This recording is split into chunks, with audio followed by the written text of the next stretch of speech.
You're listening to Emily Whitram's Radio Evaluation.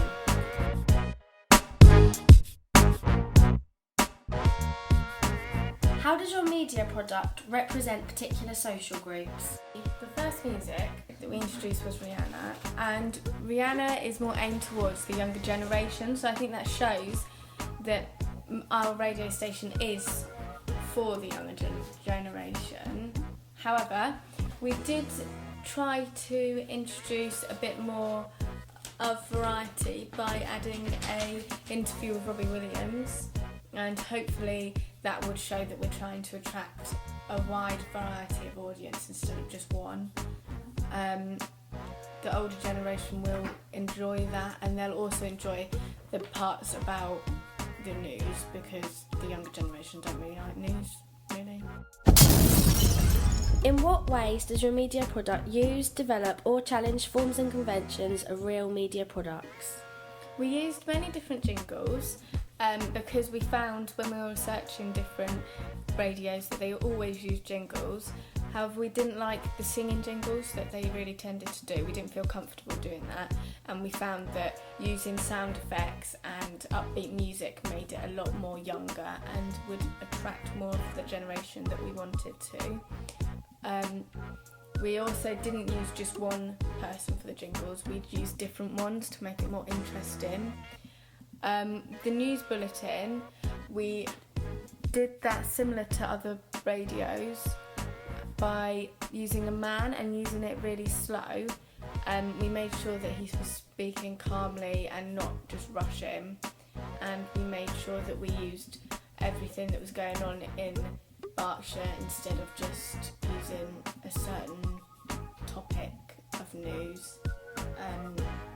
We found that this was a little bit different from the other news bulletins because they tended to use lots of different areas and regions of news, but we wanted to just stick to our county. What kind of media institution might distribute your media product and why? I think that our radio station would go best in somewhere like Radio 1, purely because Radio 1's aimed towards everyone instead of just one person, and it aims to please everyone, all audiences instead of just one. And although we do lean towards aiming the younger generation, we try to mix it up, and I think that they try to mix it up as well, therefore we would be better suited within that category. Who would be the audience of your media product?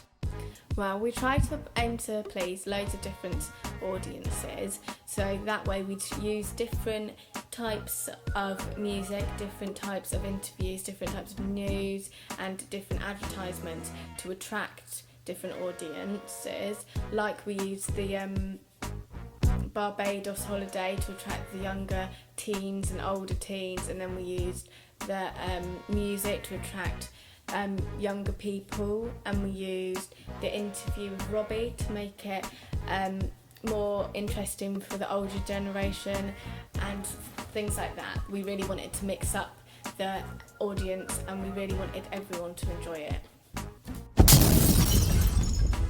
How did you attract or address your audience? We attracted our audience by making sure that everything was covered. That's why we used the interview with Robbie Williams, because he was in Take That, and all the older people who would listen to Take That would know that and then pass it on to their kids. And that's also why we used the interviewee, who was the young boy who had said that he'd heard about Take That from his mum, and that he'd heard about Robbie from his mum, and that's why he was listening to it, and that's why he wanted to be there, and that would attract the younger generation to come and listen as well as the older generation.